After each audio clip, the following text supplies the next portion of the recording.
So mga tol, kakatapos lang po ng laban sa Barclays Center, Brooklyn, New York sa pagitan ni Gervonta Tank Davis versus Lamont Roach Jr. Ang inaasahan nga po ng karamihan mga tol na tatalunin lang ni Tank Davis itong si Lamont Roach Jr.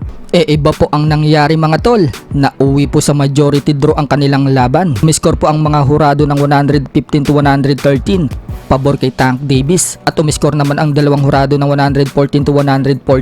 Sobrang nahirapan nga po si Tank Davis dito kay Lamont Roach Jr. mga tol. Kinakain lang ang suntok ni Tank Davis at talaga namang nakakatama talaga ng mga solid shot itong si Lamont. Pinaghandaan talaga niya ng mabuti itong si Tank Davis mga tol. Dahil dyan mga tol, napanatili pa rin po ni Tank Davis ang kanyang WBA Lightweight World Championship. Samantala, may bagong kampiyon na po sa WBA Super Lightweight. Tinalo nga po ni Gary Antoine Russell itong si Rayo Valenzuela via unanimous decision. Dominante po ang ginawa ni Russell mga tol. Mula round 1 hanggang round 12, talagang binugbog na ito ang kampiyon. Dahil sa panalo ni Russell mga tol, umabante na po ang record niya sa 18 wins and only 1 loss with 18 knockouts. Habang yan na po ang pangatlong talo ni Jose Valenzuela, bumagsak na po ang record sa 14 wins and 3 losses with 9 knockouts. Habang nadepensahan naman po ni Alberto Puello ang kanyang WBC Super Lightweight World Title dito kay Sandor Martin. Tinalo po niya ito mga tol via split decision sa score na 116 to 112,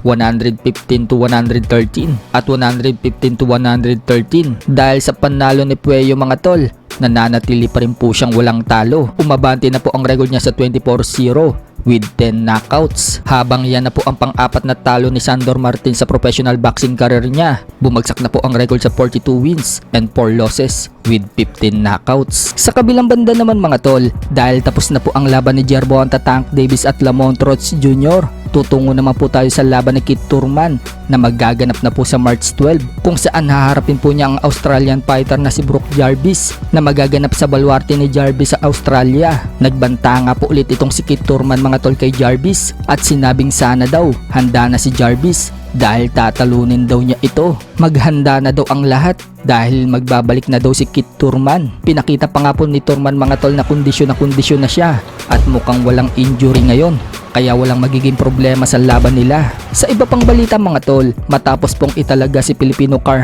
Martin bilang number 1 contender sa WBO Super Bantam, ganadong-ganado po ngayon si Martin mga tol sa pag-iinsayo. Nagbibigay motivate nga po sa kanya mga tol ang pag-angat niya sa ranking bilang number 1 at malapit na matupad ang pangarap niya maging world champion.